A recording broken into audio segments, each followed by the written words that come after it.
All right, what's up, Los Angeles? Welcome back to another edition of LAFB Live. I'm Ryan Dyrud, joined almost as always. Last week you're at a wedding, but joined mostly always by the great Stephen Haglund of the Guilty as Charged podcast and the editor here at the LA Football Network. What's up, brother? Missed you last week. How you doing? I'm doing well, man. You know, it's been a bit of a struggle to get this consistently on Saturday with the two of us between traveling and stuff like that. But you know, it's going to happen throughout more throughout the season. Really excited about that. Really excited about LAFB as a whole, man. Like you and Frosty are on the radio now. I know a lot of people had some fun, you know, poking at the former San Diego Salty station, you know, and now hosting an LAFB station. So really excited about that, man. Appreciate it. Yeah, dude. Thanks so much. So it's a collection of everyone's hard work. But yeah, for those that don't know, Friday nights at 5, we have the LA Football Show on the mightier 1090.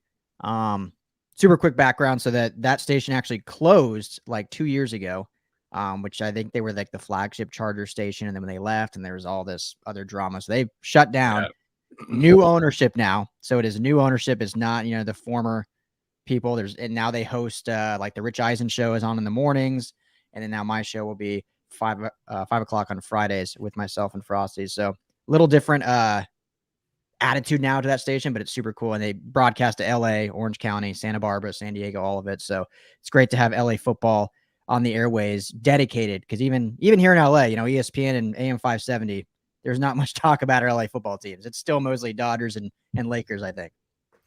Yeah, it's definitely taken LA a little bit more effort and time to get into the Rams and the Chargers, and I think that's okay. Like, I think both of these teams knew that it was kind of a long haul, but you know, it's pretty clear this week the difference in coverage between the Niners and the Chargers and the Raiders and the Rams. So, you know, had a good time following and interacting with some of the 49ers guys this weekend. Obviously, the joint practice, but yeah, I'm glad that there is starting to get more and more coverage about the Chargers in LA this year. Yeah, and that was our goal with, you know, starting this. And, you know, I don't like knocking anyone, but I remember going to, you know, see Petros and Money. They did a live show at Brewery X, our friends at Brewery X in Anaheim. Shout out. Awesome show. Love that show. PMS show is great. You know, Money's the voice of the Chargers, but 3-hour segment, not one mention of the Chargers or the Rams or the Trojans or the Bruins. Nothing. And that's usually their show too. And you turn to ESPN, LA, there's not much mention of anything, and they're the flagship for the Rams. So it's great that we can do that. And then you mentioned, and this is not a knock on any of our beat writers, because I don't want to call anyone out or anything like that, but you can just tell a significant uptick in coverage from what the Niners beat writers do and what the Raiders beat writers do. We have some really good ones here in LA, but as a whole collective unit, you can see the difference. And so I think that's why we're trying to change the game here at LAFB. And hopefully people are starting to notice, they recognize, and I think they are. You know, we're getting a lot of traction this offseason going into the season. So it's going to be a big, big year for us. And, you know, people like you and all the great staff we have are the reason why I think we're really tapping into this market that, as I've said before, I think it's underserved. So I'm stoked. Yeah. So hopefully next year at this time, you know, me and you will be on the sidelines as well, being able to cover some of the Chargers and Rams stuff. You know, but we'll cross that bridge when we get there. We tried really hard to get it this year. We really did, but next year, hopefully for sure, we'll get that. Yeah. And we're still working on stuff for the season. So anyone out there watching, you know, if you want, you just message your Rams and Chargers and you just tell them, hey, we need LAFB represented there on the sidelines. So, but yeah, today, man, good show. We're going to talk preseason. Rams play the Raiders tonight at SoFi at 7 p.m. Chargers host the Niners tomorrow. I believe it's at 4:30 p.m. if I'm not mistaken at SoFi. So the battle of SoCal versus the Bay. Well, okay, the Raiders in Vegas now, but whatever. Formerly the Bay. Yeah. Should be a lot of fun. But first, before we get into it, last night, breaking news, you started watching Ted Lasso. I have to ask you. Yes, I did. I was like, where's this going? How'd it go? How'd you like it? I did. I really liked it, man. I was cracking up the whole time. I love Jason Sudeikis. Oh, yeah. And so when I saw that he was doing this kind of show, I was really excited. There's a show on Netflix called Club de Cuervos, which is a soccer show about a Mexican soccer club, which is hilarious. One of my favorite shows of all time. I do I'll speak have to check Spanish.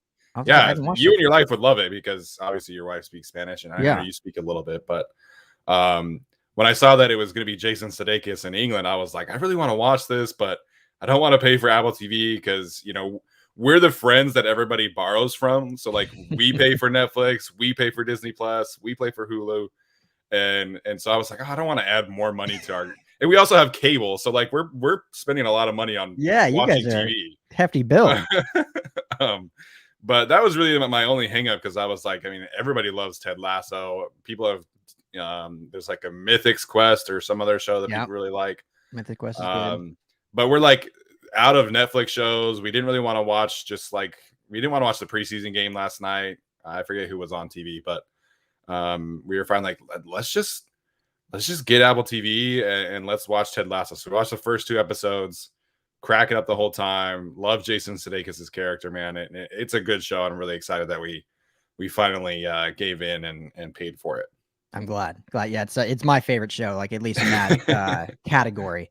It's just, it's what, especially when it came out last year, is like what the world needed. A lighthearted comedy, a feel good, like about a good person that goes to a spot where he's almost as a joke. And I won't give too much away because you're only 2 episodes in, but just a feel good. And now it's in season 2. And one of the characters, I don't think he's been introduced to you yet. His name's Danny. He's a Mexican soccer player that joins the team. So I think it happens later in the season. Later. I saw him at a restaurant here in Pasadena just a few days ago. That's so funny. Yeah. I was like, holy shit, Ted Lasso, what's up? Yeah. Living in the LA area is wild, man. My wife's best friend from high school lives down there too. And she'll like text my wife and be like, oh, I ran into Harry Styles at a coffee shop today. And it's like, what? That's so anyways, but really excited about Ted Lasso. I don't know about anyone else, but like usually on Friday nights, we'll like sit down and it's like, oh, like let's see what's on demand on Netflix or let's see what's on demand on Xfinity. And then we end up strolling for like 20 minutes and not finding anything. So that's really what sparked the decision. We were just like sick of scrolling through all these things, trying to find a show that we liked and, weren't able to. So, but very excited about Ted Lasso. After we finish this, we're probably going to go on and watch a couple more before we head out for the day. There you go. And last thing I'll say about this. So the Apple TV Plus subscription, their library isn't as big yet as like Hulu, Netflix, obviously, but everything they've had that I've watched has been fantastic. Their movies have all been good. Every series I've watched, the morning show is another one that I like. Season 2 should be coming out soon. So they've done it. They've been more selective, and obviously they just launched 2 years ago. Yeah. But everything they've done, I think they've done a really good job. So whereas Netflix is hit or miss, where it's great or it's just trash. Some of our neighbors are newscasters here in Fresno, and so they love that morning show with Jennifer Aniston and totally blanking on her Reese other Witherspoon. name. Reese Witherspoon. Thank you. Should know that, but it's all good. Anyways, they love that show too. Love it. So all right, well, cool, good stuff. I'm glad you're in it. So now we have something to talk about. Outside of Chargers, yeah, exactly, something different. Guys, everyone in here listening, go ahead and drop any comments you want, any questions you have about these games, these teams, these joint practices that happen. We all had our eyeballs on them a lot. We're going to start with the Rams because they play tonight. So I'll try to give some insight there. Steven, you can, say what you want about the Raiders, talk crap on them, ask me any questions, but should be a good one. Still going to be, a lot of backups in this game. Right. The Rams, it was fun to see the Chargers actually play some starters last week, and I'm assuming we'll see some again this week. Not obviously the big ones. We won't see Herbert, not Keenan Allen. The Rams, we won't see any starters at all, any preseason games. So a big heavy dosage again of Bryce Perkins at quarterback. We can get into the running game and see if we can get proven that, but I'm curious your thoughts. Do you think, and it's a preseason game, so I know there's going to be something made about it, which is dumb. Do you think it'll be a Raider takeover tonight at SoFi, with all the fans? I'm laughing at Kevin's comment about Brian Edwards. Nice. Oh man, that's good stuff. Yeah. I don't know if it'll be a takeover. I mean, I feel like a preseason game will still be pretty mellow regardless. The Raiders will definitely show out, but I wouldn't go as far to say that it'll be a takeover by any means. It seemed like there were a lot of Rams fans there last week. So 68,000 strong. Yeah, it was great. And I think because this is why I bring it up, because if it happens, there's going to be a big narrative about it. And all week there's been these polls who's the true LA team, the Rams, Chargers, or Raiders, and the Raiders seem to be winning in a lot of polls and blah blah blah blah blah. But it's a preseason game, so if you're a Rams fan and you had season tickets and you got this preseason game or you bought it early when it was cheap and you can sell it to a Raiders fan for $150, like that I don't care about. Like a regular season game, like come on, let's try to keep our fans in-house. Yeah. But preseason, like who cares? So if Might there's as well like make some money for sure. yeah, so if it's big silver and black there, I know there's going to be the broadcast going to talk about it. Oh, it's still a Raiders town, blah blah. And I'm like, I just don't think so. I think, last thing I'll say about just the fans, there still are a lot of Raiders. I don't even want to say, how do I say this? A lot of people rep Raiders gear still in Los Angeles. This is not a Raiders town. There's not a lot of Raiders fans. A lot of those people can't even probably name one player on the Raiders team. But a lot of people still do wear silver and black. I'll give them that. And, pass it down to their kids and stuff. But this is not a Raiders town anymore. I'm putting that to bed right now. No more. I think like it's definitely a generational thing, right? Like, because, the Raiders fans would generally take over StubHub, but it was a lot of like older folks. And so people that are like, our age now, they're becoming Chargers fans and Rams fans because they get to watch them every single week now. Like that's really how a lot of people, kind of decide who to be fans of, is like, who can they actually watch? And like, I grew up in Utah and most people there are either Broncos fans or like Cowboys or Steelers fans because the Broncos were the local team. And then the Cowboys and the Steelers were on TV every single week growing up. So with the national game. So it's like at the end of the day, like as time goes on, there's going to be more and more Chargers and Rams fans. And I think that's the thing that not a lot of people who criticize like the crowds understand is like, this is a long-term kind of project. And like Zach just pointed out, shout out to Zach, who does great work for LAFB. You have to win consistently to win over Los Angeles. Like that's the thing.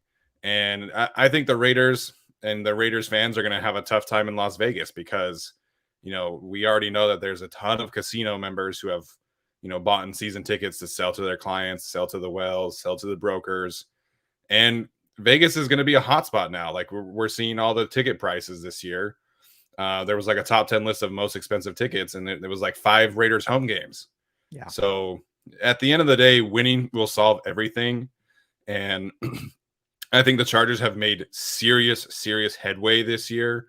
There's so much excitement and there's so much positivity around the team right now, and rightfully so, especially with the Justin Herbert effect. And one of the guys on Twitter, the Bolted one, like every single week he tweets out videos of like the top selling jerseys, and there's always like 3 of the 4 Justin Herbert jerseys are always in the top 20. That's so the Chargers are making headway, but it's still going to be a bit of a long haul in terms of like the Cowboys and the Steelers, like the teams that travel really well.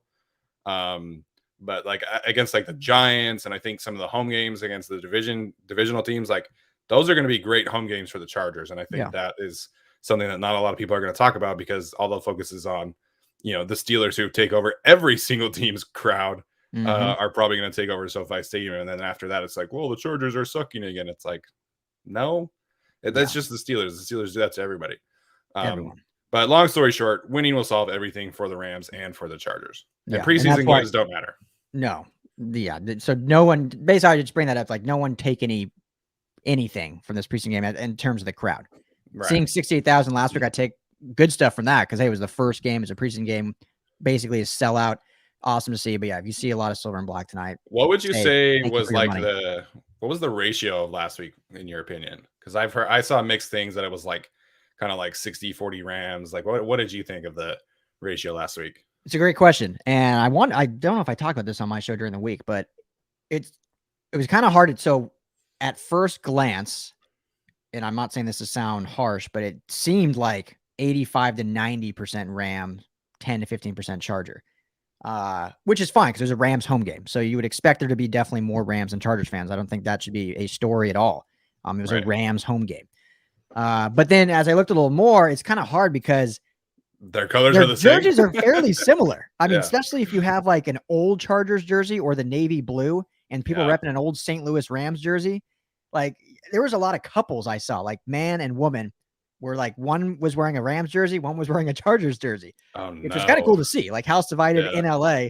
But I still think it was definitely probably 70% or more Rams. Okay. But it wasn't as high as I initially thought, just because I started looking closer. I'm like, oh, wow, these jerseys just look pretty damn close.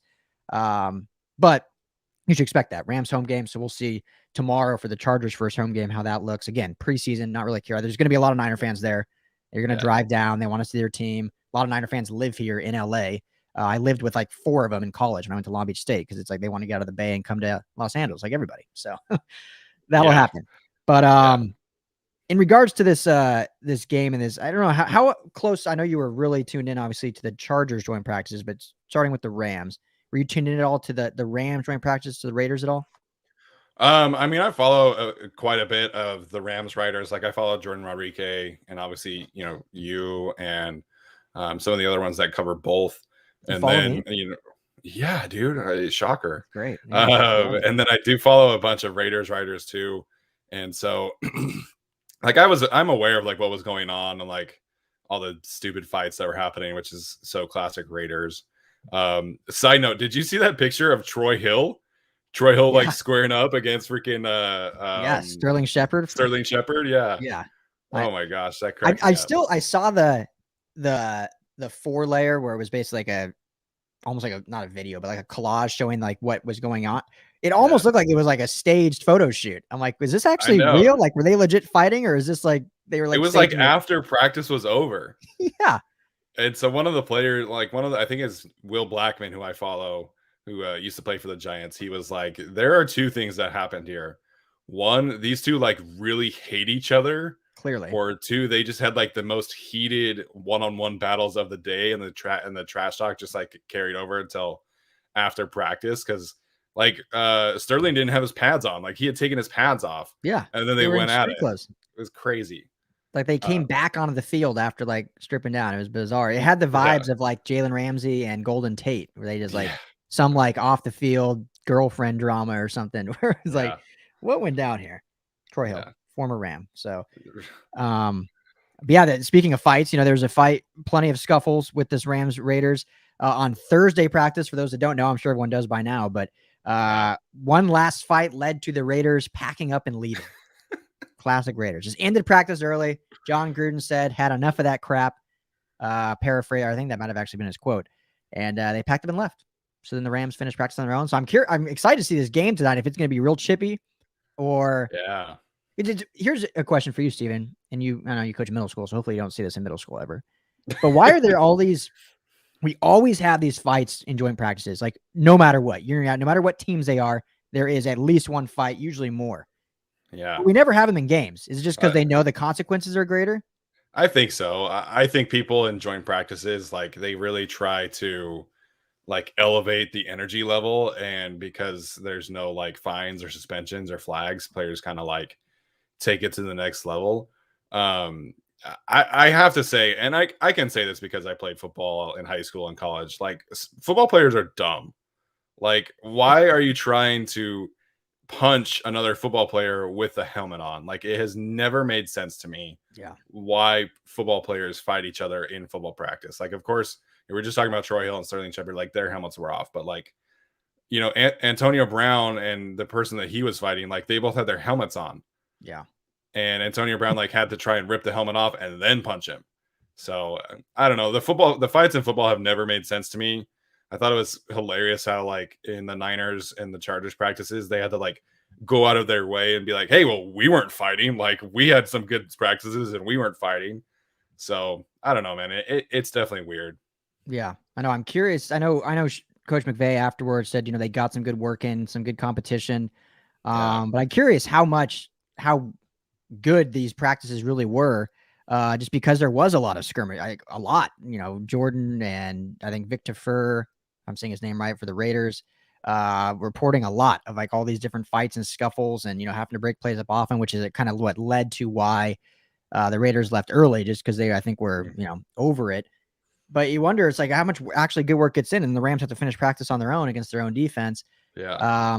So, I mean, we'll see tonight how clean and stuff the units look. And again, in practices, the actual Rams ones were playing, whereas in this game, they will not. So it's hard to really decide how these practices actually went. I know there was one practice, and this is here where I'll ask you, where Matt Stafford threw 3 interceptions in this one practice. A lot was made of it. A lot of people made, a big deal about it because obviously we've all talked about how bad the Raiders defense is and getting Gus Bradley and, how we were kind of laughing about that because their defense was already bad and that it might be worse. Talking about how great Stafford is and he has 3 picks in a practice.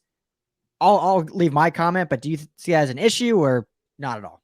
Like, no, I don't see it as an issue. I was listening to the Chargers podcast with Chris Harry and I forget his name right now. Wow, I'm really bad with names today. One of the NFL Network guys who was on there, and they were talking about how this story from the Chargers back in the day about this corner who like got signed and had this big contract and was expected to come in and be the guy. And then like the first week, Jim Trotter, there we go. Nice. Trotter was saying that it was like his first summer doing training camp tours. And he goes to the Chargers training camp and this expensive corner that they had just signed was playing like really, really bad.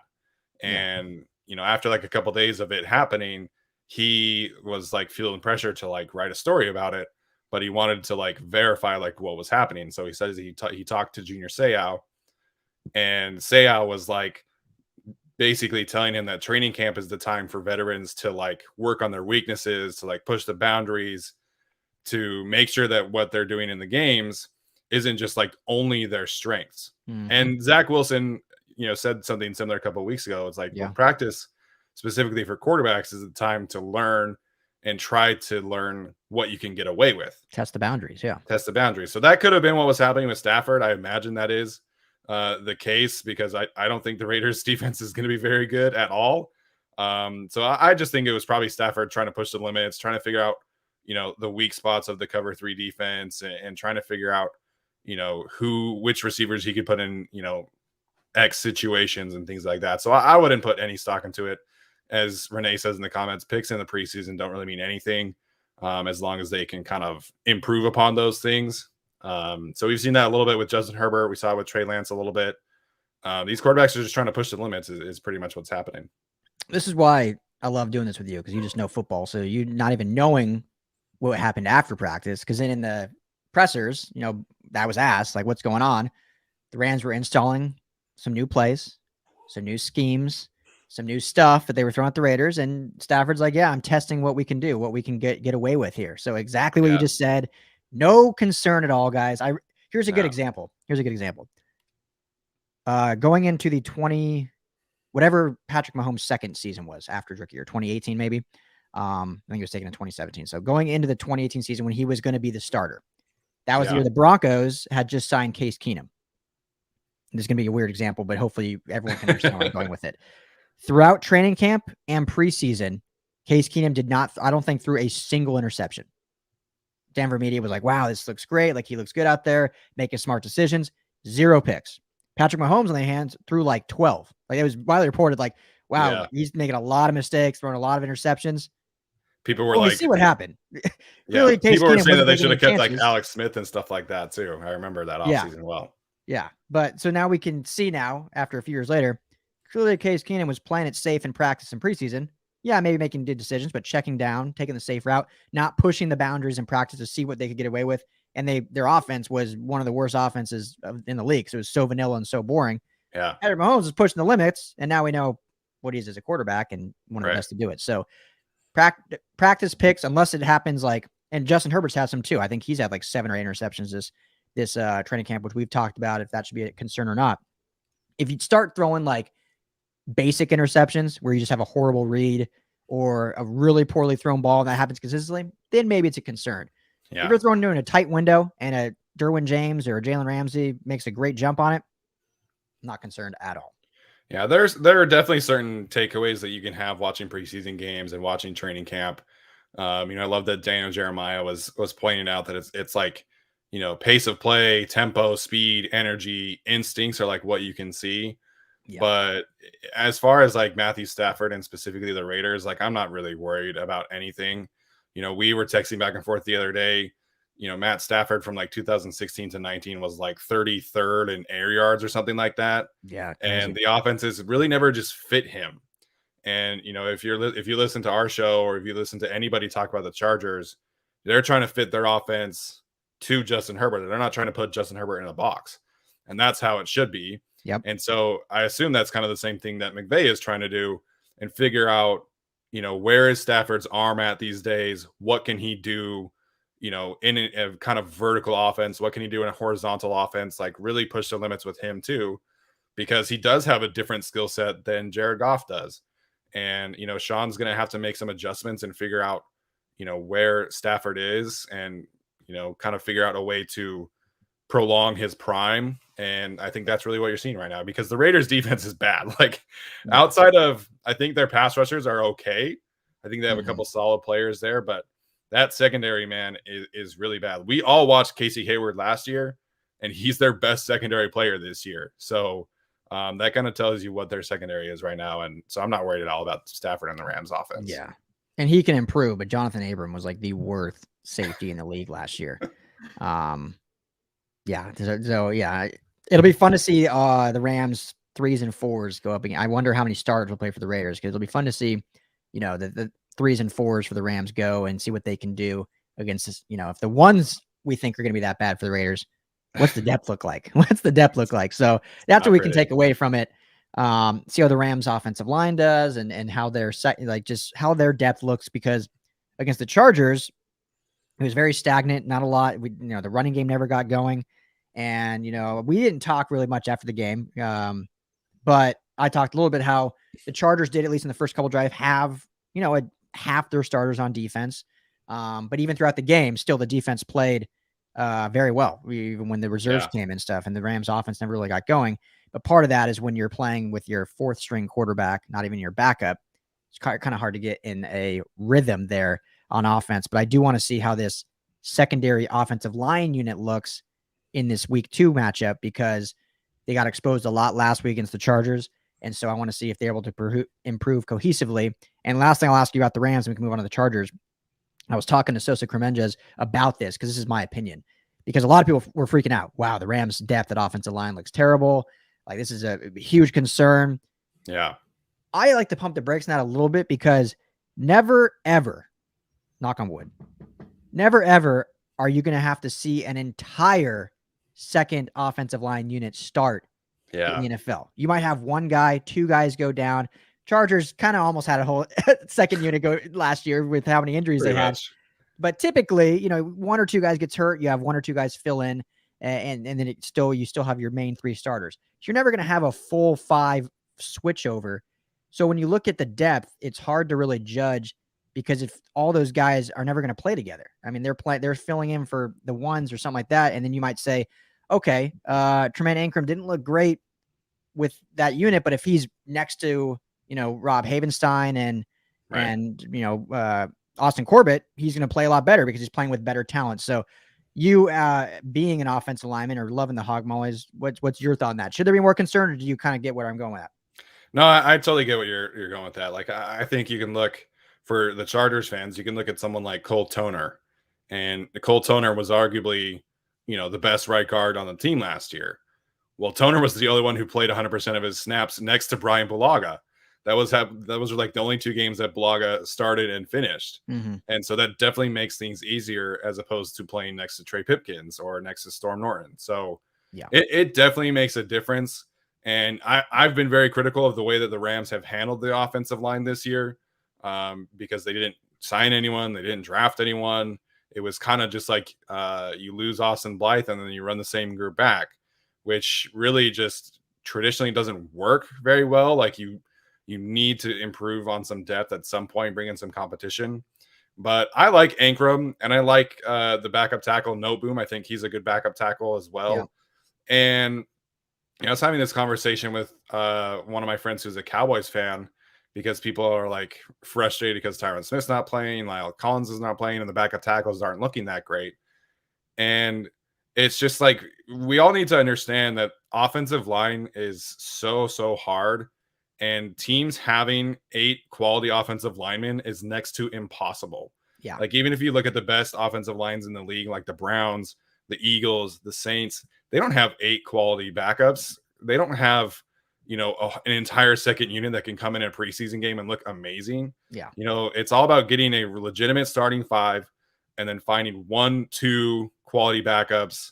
And if you're lucky, 3 or 4. But, like the Saints for a while, they signed Nick Easton to be like a backup swing interior offensive lineman, and he was okay, but he's 28 and he's still a free agent. Like, he's not very good, and he was the Saints' like primary swing interior offensive line. So I'm not too concerned. Like, obviously, I wish every single team had 10 quality offensive linemen, but if you can have 7, I think you're in good shape. And it certainly seems like the Rams have at least 5 or 6, quality offensive linemen.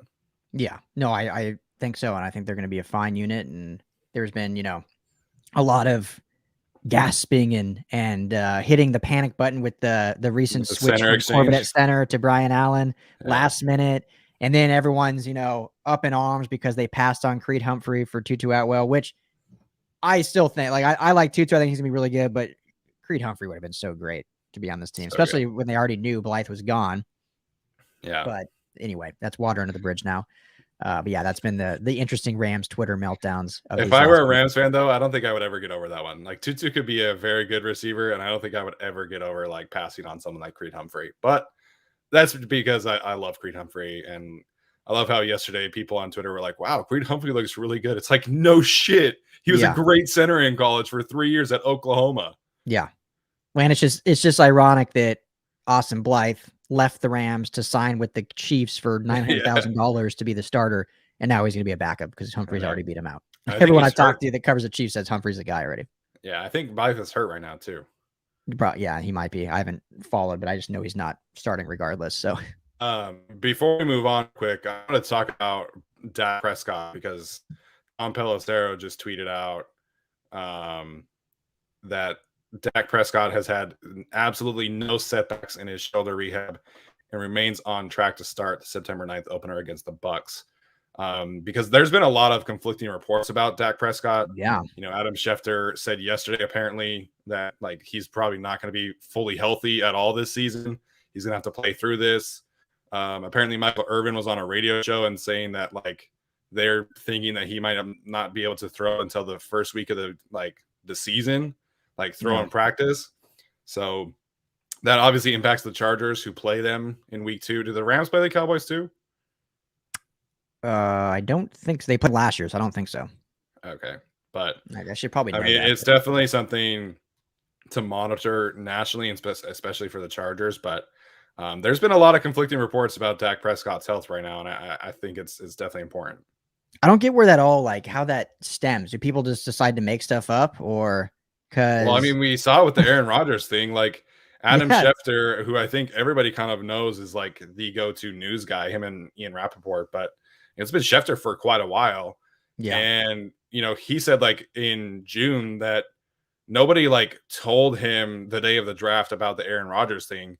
He just kind of like put pieces together and then decided to break it on the night of the draft. Yeah. To like spice things up a little bit. And so I don't know what's going on with Dak Prescott. I guess we'll kind of see a little bit on Hard Knocks this week, but I mean, it's concerning. Like, I'm rooting for him as a football player, as an individual, right? Because that break was just nasty last year. Yeah. But it is interesting that like an ESPN reporter is saying, no, he's not back. An NFL Network reporter is saying, oh, he has no setbacks. Yeah. Yeah. They clearly each have a different source on the team and one that's telling them different things, or they're just, coming to their own. I don't know. Because I even on episode 2 of Hard Knocks, he looked like he was progressing. He was actually doing passes in practice and whatnot. And who knows how much of that is for show because that came out after those reports first started surfacing that he was having more setbacks. They're like, we got to make sure we get him on film throwing. Because I guess what Michael Irvin was saying is that the reason that the Cowboys reached out to the Rangers and the Yankees was because this injury is like very similar to, like a baseball injury. Yeah. And I guess what Michael Irvin has heard is that those kind of injuries usually last like 6 weeks. Like pitchers don't pitch at all for like a month, and then they work back up for like 2 weeks until they get back into the rotation. So that makes sense. I mean, if Dak Prescott is out for 6 weeks, it means he's missing the Chargers game, which is huge. But then Tom Pelissero today is like, oh no, he's all good. That last thing I'll ask about that is, how in the hell have the Cowboys not gone out and grabbed their backup quarterback? I don't know, man. Their QB room is pretty awful behind Dak, and they feel okay with that. Yeah, like, I mean, you can talk about Ben DiNucci or Garrett Gilbert. Like, you had all of last season to watch them. Yeah. Like, I know you had Andy Dalton last year, and a lot of teams like prefer not to spend a lot of money on backups, but I mean, the quarterback position is just so important, and I don't know how they're sitting there watching these players in camp every day and then not going after someone like Gardner Minshew or Nick Foles. Like, I understand Nick Foles is expensive, but throw a 6th-round pick to the Jaguars and you have Gardner on a rookie deal for super, super cheap. Yeah. And if Dak does need to miss a few games, I'd rather have Gardner Minshew than anyone else on the Cowboys roster. Oh, 100%. 100%. I mean, I think Gardner Gardner Minshew is a probably decent quarterback. I think Gardner probably starts for 5 or 6 teams in this league. Yeah, he played some good football last year. Yeah. And I've heard he's looked good in camp this year, too. Like, I know Trevor Lawrence is probably going to start no matter what, but I've heard Gardner's looked pretty good. Love that. Pac-12 guy. The stash. Interesting if they'll make a move, but if you're starting quarterback, your $40 million quarterback has any cloud of doubt to play games and you expect to make the playoffs, you think you would want a reputable backup. But yeah, it's the Cowboys. Especially coming off the injury. Like, if Dak were healthy, I would kind of understand like what they're doing. Exactly. But with Dak coming off the injury, I would have been like, okay, I'm getting a quality backup for him just in case. Yeah. The only other thing I can think of is if they're just waiting for the next round of cuts and they think there might be a quality quarterback that gets cut that they can claim off waivers. Kind of like what I think the Rams are going to do with the running back position. So why give up an asset if they might get they won't get a Gardner Minshew, but if they can get, a higher quality vet as opposed to who they have. I think Kerryon Johnson was just cut though. He was. Yeah, he was, but he's just, unfortunately the guy can't stay healthy. I loved him out of Auburn and he looked great his rookie year. Yeah. And then Kevin Easton Stick will need a job.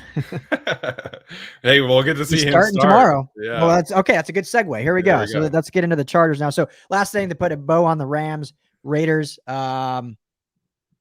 You think I hate doing these predictions. It's freaking preseason, but who do you think wins this game? I think the Raiders will win, but I mean, they're playing more starters. So exactly. So I agree. I think they win as well, just because, they're going to play some starters. The Rams will play, not even backups really. So I didn't hear if anyone in the comments did hear, I did not hear. I know last week Sean McVay said that they're sitting 35 guys. Like, he was pretty specific. I don't remember him saying that this week, but I assume it'll be pretty close to that number again. So we won't see many, but I'm really enjoying. Is Wolford playing this week? I don't think so. He finally started practice, like throwing lightly in practice after his appendectomy. But he's definitely, I don't even know if he'll play any preseason. So it'll be Bryce Perkins gets the start this week because Duck Hodges got it last week. So I'm excited to see Perkins get some more play because he looked, he was fun to watch and looked a little electric last week. So we'll see how that goes, but it'll be, I really want to see, last thing I'll say, I really want to see Xavier Jones play well because, the running game was pretty awful last week. Let's put it bluntly, between him and Jake Font, not a lot. I think they each averaged like under 3 yards per carry. So really want to see Xavier Jones and Jake Funk get some good work in. Again, they're going with the second offensive line unit, so it's a little more challenging, but still I want to see them break some tackles and do some stuff in the passing game. And then, really excited to see special teams because I think Tutu Atwell and Raymond Calais both looked good in the return game.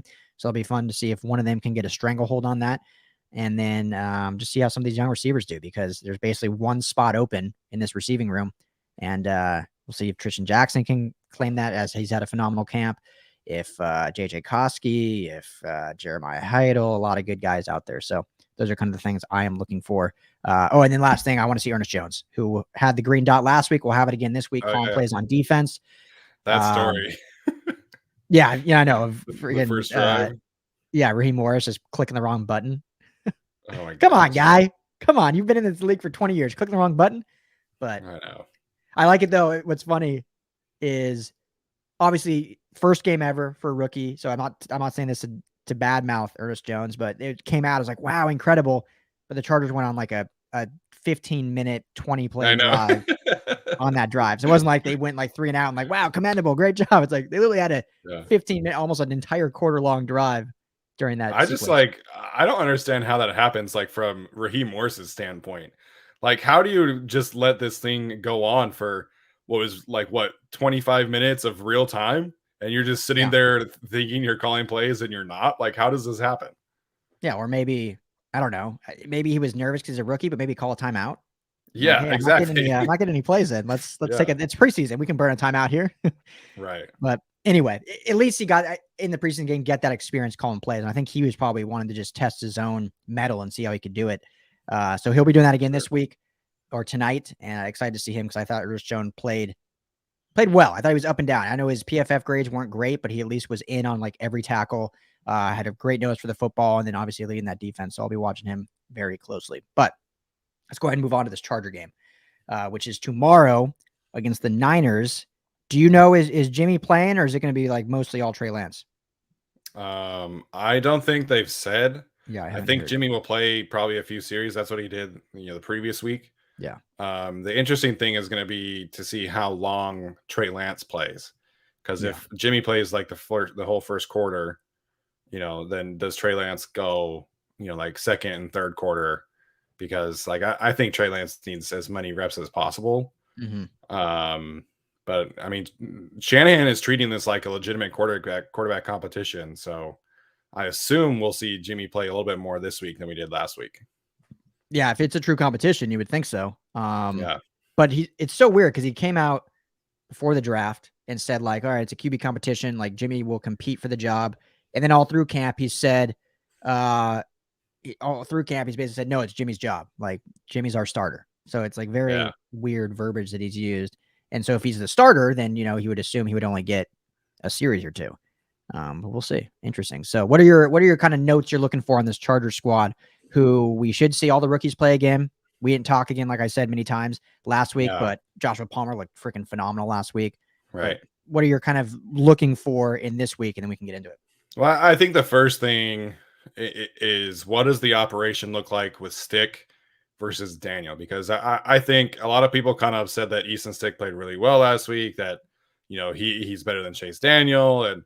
And I don't know, like, I'm not going to get into why I think Easton Stick is going to get cut, I guess. But I think the operation overall of the offense was very smooth with Chase Daniel. Like there was no confusion. There was no errors in protection. And some of that is definitely like the quality of players, right? Like Rashawn Slater versus Trey Pipkins. But I think the overall operation with Chase Daniel was very smooth. And then with Stick, it was a little bit more clunky. And I think that's the biggest thing with Easton Stick. And it's not really his fault, right? Like he didn't have a preseason last year because of COVID. And, we went from potentially being second on the depth chart to third because of Justin Herbert. So, like, it's not really his fault, but he needs more reps. He needs to get better on the mental side of playing the quarterback position. And so this is a big opportunity for him. And if he wants to really push for a roster spot, I think Easton Stick has to play like really, really well, and not just on like making some gimme throws, making plays with his legs, but like really command the offense. Because we know that he can run. We know that he can make the gimme throws. I want to see him, like, I would love to see a 2-minute drill with Easton Stick and see how he handles the protections, how he handles the calls, who is he targeting, is the offense crisp more than anything else? I think is the most important thing for this week. Yeah. Right, real quick before I comment that, what's Bronco? I don't know what Broncos Cup. This is a Rams Cup. You see? I don't see a Broncos Cup, but maybe in the background. I don't know. Maybe, I don't know. But for those who don't know, I'm from Denver, so I do like the Broncos. I know it's blasphemous here, but no, I agree. So I've always been I'm not one of those Stick stands, that goes crazy the guy, but I've always been a big Stick fan. I loved him at North Dakota State. Thought it was a decent pick in the 5th round. Sure. The winning that he did in college and just the leadership and all that good stuff. So I've always been rooting for him. But I agree with you. Like, he needs to show out when he gets this start tomorrow night. Yeah. And the thing with Chase Daniel is we know what he is. He's been a career backup. He's just He's serviceable. If you need him to come in a pinch, he's going to play well. He's not going to lose you games. He's not going to be, he's not going to be Justin Herbert, but he's not going to lose your games. He's a very good backup. So they need to be able to say, will Easton Stick give us more in this offense than what Chase Daniel can give us? Because we know what Chase Daniel is. So Easton Stick needs to go out and prove that, because all we've seen him do is, extend plays with his legs, make some fun plays, but not consistent. Even in camp, every day I've been at camp, he'll have some plays like, oh, okay, that's great. That's the Easton Stick that we know and love. And then he'll throw a pick the next play or force something or check down or just scramble and, flee the pocket too quick. So really need to see what he does. So I agree with you 100%. I think he needs to have good command of this offense, good command calling the plays. and light some stuff up and have some fun out there. Yeah, I think the term game manager has become really negative because of like starters, but you want your backup to be essentially be a game manager, like someone that can come in a pinch, like you said, not lose you the game. Yeah. And like if Justin Herbert gets hurt, like the Chargers are done. But like if he has to miss like a second half because he like gets a concussion or something like that, like I think Chase Daniel can come in and play okay. Like I think he can manage the game and like you said, not lose it for them. Maybe he doesn't have the kind of ceiling to win it for them either. But that's my biggest thing with Stick is like mentally, I don't know if he has it to be a game manager. I know he can come in and have a wildcat package, do some read option things, but it would take a quite a bit for me to be like comfortable with Easton Stick being the primary backup from managing a game. And so we'll see. I do think ultimately you probably have to keep him for COVID purposes, like Thomas points out, on the practice squad. But it just doesn't make any sense to keep 3 quarterbacks anymore, especially when you have Justin Herbert. Last year, I understood why they did it, right? Because, you have Herbert and Stick and, Tyrod is the starter and then Tyrod is hurt. So then you keep Stick on the active roster. But this year, it should only be Herbert and Daniel on the roster. If you can keep Stick on the practice squad, great. If not, then maybe bring KJ Costello back for the practice squad. But Easton Stick would have to play like amazing in these next 2 games for me to be like, okay, he can stay on the roster. And unfortunately, I just don't see that happening. So what in terms of actual like statistics and stuff do you want to see from him tonight where you're saying, okay, he just made a good case. It's, it's not over yet. We still have another preseason game. But what do you think he needs to do tonight to actually be like, okay, here's a guy that's actually making a push now? I don't necessarily care about the statistics because he was 7 for 7 last week. What I care about is, am I seeing him go through his progressions? Am I seeing him command the huddle? Am I seeing him make checks at the line of scrimmage to handle protection issues? What does the flow of the offense look like? Like that's to me what I'm looking for Easton Stick, because I know he has talent. I know he can go out there and have a good game. We saw him 2 years ago have 100 yards rushing. That was great. I don't want to see that tonight. I don't want to see him run for 100 yards. I think we already know he can do that. So for me, it's just like, how does he look? Is he making progress mentally more than is he going 12 for 15 for 180 yards and a couple of touchdowns? Yeah, I agree. And for those listening, I apologize. My daughter just woke up from her nap. So if you hear some crying, I apologize. We'll try to keep it maintained. But yeah, so we'll see. I hope he gets the whole half. I don't know if they'll rotate quarters or not, like the Rams did last week, but hopefully he gets at least the whole first half so we can get in a rhythm and we can really see it going. What do you want to see from the backs? I had Joshua. For those that haven't listened, I had Joshua Kelly on my show just yesterday. Interview. Awesome interview. Awesome guy. Always pulling for him, but it's a tough backfield with him, Justin Jackson, who Justin is probably not playing, right? Because of his tweaked. So Justin Jackson has the groin. I know a lot of people are clamoring for him to get cut now because he's hurt again. But I think what people need to realize is that Justin Jackson, when he's been healthy, he's been great. When he gets more than 8-9 carries, he's been great. And so like he has to lose his job on the field.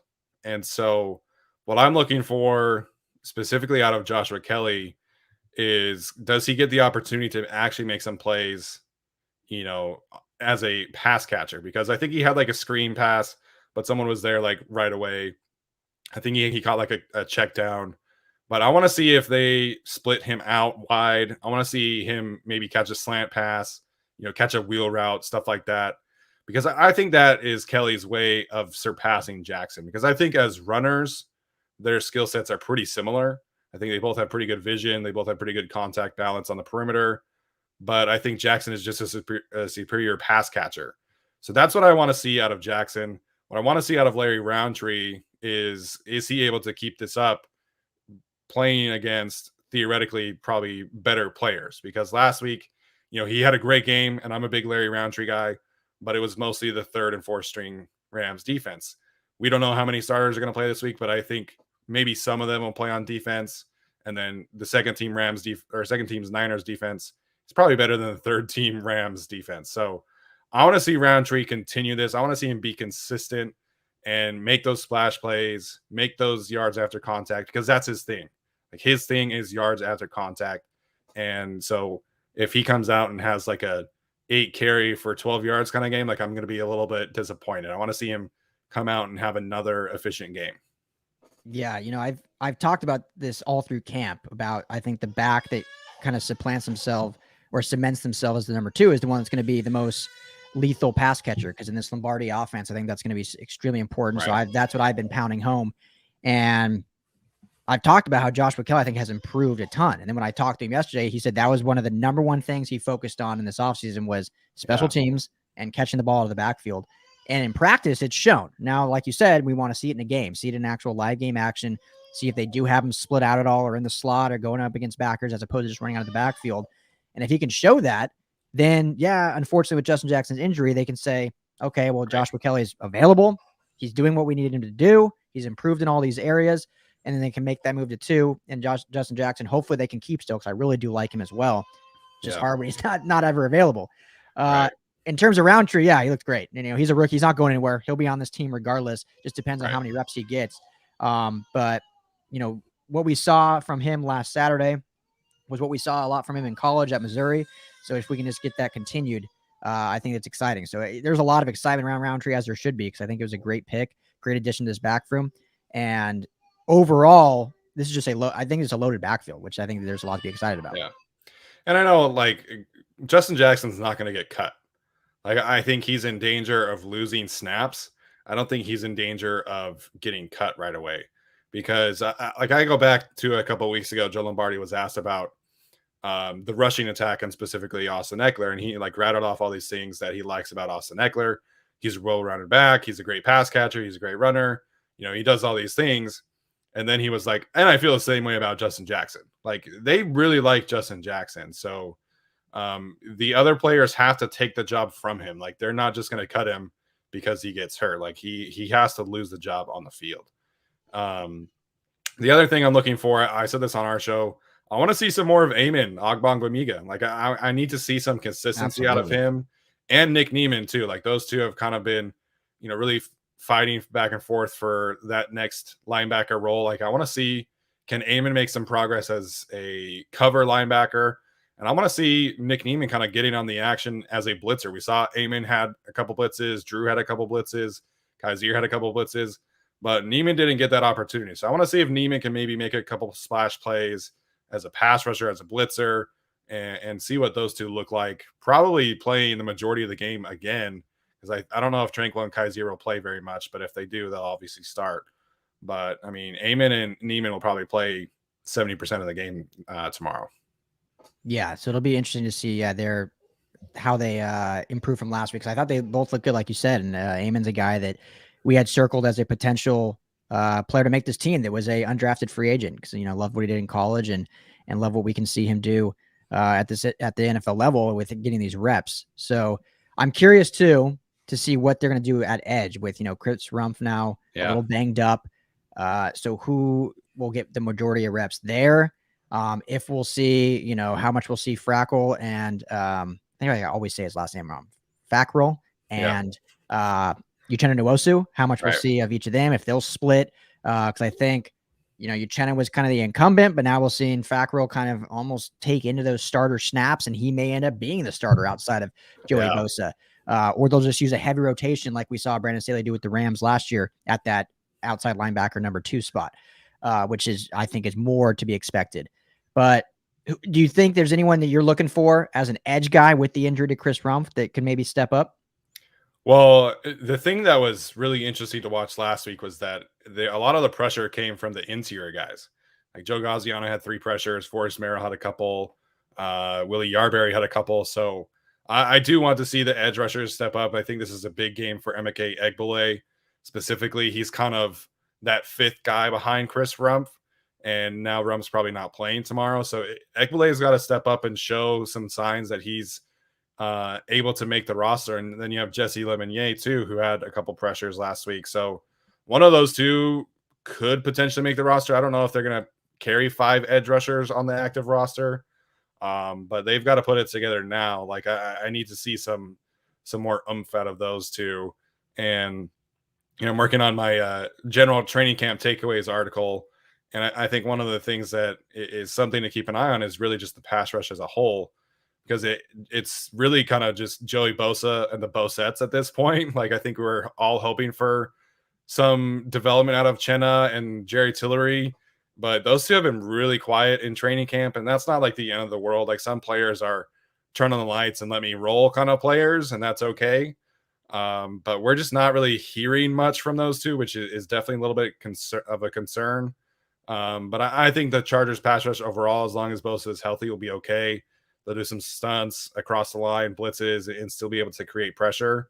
But long term, like they've got an edge rusher 2 problem, and that's probably something that they have to attack next offseason. Yeah, definitely. And luckily, though, they will be able to use a rotation. So, which is what the Rams are doing too, which is interesting. The Rams also are going to be basically doing a 3-man rotation on that edge 2 position, as there's not really one guy that is supplanting himself as a starter outside of Leonard Floyd. So, we'll see that rotation tomorrow, and we'll see it throughout the rest of the camp, and then see how it looks going into the regular season. But I would expect, as of right now, fans don't expect like Uchenna to be the 100% starter outside of Joey Bosa. I just don't think that's what it'll look like, which isn't a bad thing. Sometimes I was talking actually to Jordan Rodriguez about that with the Rams, and she was saying, and I agree with, that this is sometimes a good thing, because then you're throwing different things at offensive linemen. They can never really get comfortable with the same set of pass rush moves. If you're not a Pro Bowler like Joey Bosa or Aaron Donald or these guys that can beat anybody, it's almost better to have that difference of pass rush skill set when you can have a rotation. So it could end up being a good thing, keep guys fresh, stuff like that. So, so about the secondary, Mark Webb's supposed to play, right? Yeah, he is. I think he is playing. Yep. Pumped about that. See some Mark Webb, know. 7th round pick out of Georgia, who I think's had a pretty good camp, just a little banged up, but should be good to go. How do you think the secondary looked last week? And what are you looking for this week against the Niners in that? I was going to say, do you have 20 more minutes for me to rant about last year's secondary? Like, we don't got to worry about him. Gus Bradley's done. We're good there. I thought they played really well. I was really excited to see what Keeman Hall did last week. He had the forced fumble against Jacob Harris, had a couple blitzes where he made some plays. He was okay in coverage. John Brennan had that interception and kind of bailed Keeman Hall out because Keeman Hall got a little lost there. But I thought they played okay. Tavon Campbell had that holding or pass interference call, rather. So he's kind of been on the bubble for me. We'll also get to see Brandon Faison tomorrow. Brandon Faison is somebody that I think, depending what side you're on, unfortunately or fortunately, has been competing for a roster spot and a starting spot. So we'll get to see him a little bit more tomorrow, which is going to be good for our sake. If he plays well, I think that'll be very good for him. But I'm excited to watch the secondary. We didn't get to see Mark Webb last week. We had to watch Alohi Gilman and Ben DeLuca be those next safeties. So this is a big opportunity for Mark Webb too, because he's been hurt and Alohi Gilman has kind of made some strides. So Mark Webb's got tomorrow and then next week against the Seahawks to kind of make up some ground and potentially be that third safety. Yeah, which I think he has the ability to. But Alohi Gilman has looked decent, has looked much improved from last year, which I think is exciting. And improvement is what you want to see out of a 6th-round pick, and I think we've gotten that. So at least there's hopefully 4 weeks into camp, but 2 weeks into the preseason, there's a little bit of sigh of relief about this secondary, because I think overall the unit has looked a lot better collectively, which I think fans should be excited about, which, not to toot my horn, but what I was saying all along. Relax. This is a secondary unit, not safeties, not corners. So I think we'll be okay. But I'm pumped to see Mark Webb and see how he does. So we can't wrap up the show without talking about the hog mollies, talking about the offensive line, Stephen Haglund. You I think you tweeted, correct me if I'm wrong, but about Trey Pipkins and how potentially he may not make this roster. Do you am I right that you tweeted that, or do you still stand by that, or what's your thoughts on Pipkins and how big of a game does he need to have? He needs to have a very good game. Like I think a lot of people just kind of look at like what happens as a pass protector and, he gave up a sack against Easton Stick. Like, he's trash. And like, I'm not going to sit here and act like Trey Pipkins is this amazing player, but he has improved. Like, he's a much better run blocker than he was as a rookie. He looks a little bit more built out now as a rookie, which is definitely trash. And I think like people are I need to see this now. When he was drafted to be a long-term project, then he didn't have a second offseason. So this year is very important for him. and specifically this game. Like, I think he needs to have a very good game because I think Storm Norton has played pretty well. Like, he's never going to have the ceiling that Trey Pipkins has because Pipkins is so much more athletic, but Norton offers a higher floor. And that's the thing with the two of them. And Norton played pretty well last week, I thought, as opposed to Trey Pipkins. And those two were just kind of a mess on Thursday at practice. You know, there were varying numbers being thrown out there, but one 49ers reporter said that they gave up 10 sacks as a unit, not just those two, but as a unit, they gave up 10 sacks to the Niners on Thursday. And then Friday, he misses practice for the birth of his kid. Congrats if you're listening to this, by the way. Oh, yeah. He's in here. But yeah, but like, I think those two need to play well. I really do, because Brian Bulaga, I believe in their plan for him. I believe that he'll play more this year, but he's not going to play all 17 games. Like, he's just he's never been that kind of player. He's not Andrew Whitworth, who is a constant rock, never misses games kind of player, except for when he tore his ACL. But Brian Bulaga always misses like 2-3 games a year, sometimes more. And so Storm Norton or Trey Pipkins will play at some point, and we just haven't really seen enough out of Trey Pipkins this year. And I think he needs to have 2 really good games to end the preseason for his own sake, or else he is going to be on the bubble. Yeah, no, I agree. I can't remember who tweeted it, so I apologize, but someone was quote tweeting whoever basically said Trey Pipkins missed practice for the birth of his child, comma, Brandon Staley said. And the person quoted like, wow, I thought you knew this kid, Brandon Staley. That would be funny. Brandon Staley Pipkins. But yeah, no, we just need to see it, because it's so hard to judge offensive linemen in training camp when you're not fully, even if you're in pads, that helps a little bit, but you're still not going full. So, you know, I don't know who it was, the Niners, and I'm not saying they're lying, but saying there's 10 sacks, I find that they're probably being pretty easy going on the Niners, like where Herbert probably could have stepped up in the pocket and not been sacked or something like that. But anyway, yeah, we need to see it. I think the good thing is, regardless of how Pipkins and Norton look, Brendan Heimis has looked very good.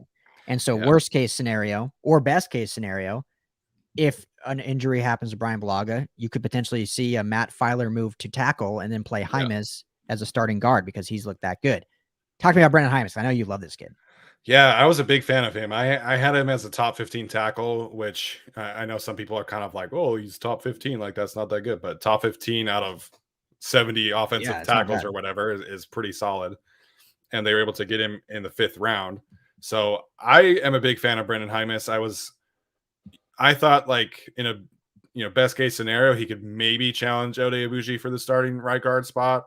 But obviously, as a rookie, switching to guard, because he made 40 starts in Nebraska at offensive tackle, which is just huge. And I think he fits the exact same kind of style as Matt Filer. Like, they really want someone who's a really nasty run blocker, solid in pass coverage, can do some very creative things as a puller. Matt Filer is a fantastic puller, which is something that I really like and am excited to see. But yeah, I think if it were me, and I lose Brian Bulaga, I'm putting Matt Filer to right tackle immediately, and then I'm putting Brendan Heimis at guard. Yeah. Like, in a vacuum, if that's the only injury I'm dealing with is Brian Bulaga, that's what I'm doing, because I don't trust Trey Pipkins or Storm Norton at this point to be anything more than serviceable. I think if you insert Brendan Heimis, then you can still have a very good offensive line because you don't have a weak link. Whereas if you put in one of the other 2 tackles, you do have a weak right tackle. So that's my thinking. I think Brendan Heimis has been fantastic from what I've seen in the preseason game. He had a bad PFF grade, but PFF doesn't know shit about how to grade offensive linemen. It's been so frustrating for me to like look at, I think this player played really well. And then I look at PFF and he had like a 40 grade. So, you're like, but I think Brendan Heimis is very, very solid. And I think Chargers fans should get very excited about him being left guard, Rashawn Slater being left tackle for the next 8 to 10 years. We're in my opinion, we're looking at like a Jeremy Clary and Chris Dielman kind of pairing, obviously on the opposite side. But it fires me up. Obviously, I know not everybody cares about the offensive line like I do, but I'm very, very excited about Slater and Heimis.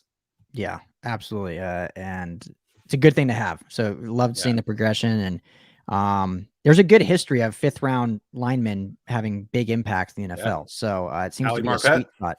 Yeah, seems to be a sweet spot for a lot of good players to get drafted on the offensive line. So, all right, well, let's wrap it up again. Scores don't matter, but as Brandon Staley said, if they're keeping score, we're playing to win. Yeah. Chargers take this one? I'm gonna say no. I know people are probably sick of me hating on Easton Stick or whatever, but I don't trust him to do with the starting offense what Chase Daniel can do with the starting offense and put together some drives. Of course, as I say this, he's probably going to have like 3 touchdowns tomorrow. But I think the Niners are going to be playing more starters. Really, that's what it comes down to. We'll see Jimmy G. We'll probably see George Kittle. We'll see Fred Warner maybe a couple drives, but I just think the Niners are going to play more starters, and that's really what it comes down to. Yeah, which will be fascinating considering the injury history the Niners have had too, if they do play that many starters. Right. But I think it'll be close. I think it'll be a good game. I think this Charger team just plays fired up. I talked last week about you can't take a ton away from preseason, but what you can take away is tempo, is attitude, is how you see the urgency on the field. And the Chargers played with a lot of all of those things last week, which is exciting. I think they'll bring that again this week in their first home game at SoFi. So a lot of good things. I think it'll be close. Yeah, absolutely. I know there are some people on here that probably will be betting on preseason games. If you do bet the under, on every single platform, whether you're betting the game or the actual money line or the score, take the under because the preseason is almost always low scoring and it's always close games. Yep. I know. Specifically, obviously, last week, 13-6 was the total. It was real bad. Case in point. So we'll see. But yeah, Rams play tonight, 7 p.m. You can watch it on ABC or stream it for free on the Rams app if you are local here in Los Angeles, or it's on NFL Network nationwide. And then tomorrow, the Chargers on Sunday at 4:30 against the Niners. So I think that'll do it for LAFB Live, unless you got anything else to add, Steven. No, make sure you check out CBS too. Our good friend of the Guilty as Charged podcast, Jerry O'Connell, should be doing the halftime and pregame and postgame. So if you're able to, check out CBS tomorrow. That's great. Yeah. Did he just get signed on this season to do that, or was it like a gag thing? Or I think it's just this season. I don't really know, but I know it used to be just like Jim Hill and then one of the other reporters. But for whatever reason, they decided to hire Jerry O'Connell, who apparently is like the most famous Chargers fan. So he's a great dude, though. I messaged with him back and forth on Twitter and stuff after he gave us a shout out. But he's a great dude. I kind of wish that it was an actual person who knew football, but it's all good. Yeah. I mean, and this is no disrespect to Jim Hill or anyone, but any halftime or post game on the Chargers last year was just horrendous. Like, it was pretty bad. I remember after a game last year that I can't remember who it was. Well, maybe I do, but I don't want to call this person out. So what they said, I'm like, do you watch like football or do you watch the game? Or like, that just doesn't even make sense what you're saying. Yeah. So anyway, you can't expect too much out of local broadcasts, but I mean, ideally you would have some better coverage. Yeah. Well, that's why you have the LA Football Network here. So thanks to everyone for tuning into LAFB Live. We'll see. I might jump on live tonight after the Rams game. We'll see. We'll see how I'm feeling. It's gonna be like 10:30 at night. We'll see how many Brewery X beers. Dude, you gotta take a break every once in a while, man. I know. I went to the beach yesterday. Took a little 2-hour break. That was beautiful. There you go. My daughter's first time at the beach, so that was fun. But yeah, check out Steven at Steven I. Haglund on Twitter. He is a co-host of the Guilty as Charged podcast. You can hear him there. Also writes and edits for LAFBnetwork.com. Find myself at Ryan Dyrud LAFB. My show is the LA Football Podcast. You can find it everywhere on wherever you get your podcast, or on YouTube at LAFB Network, or now 5:00 on Fridays on the My Dear 1090. So thank you all. Steven, you're my man. Appreciate you. Enjoy your day. Likewise, my man. You too. Have a great day, everyone. We'll talk to you later. Yeah, everyone take care. We'll be back next week. LAFB Live.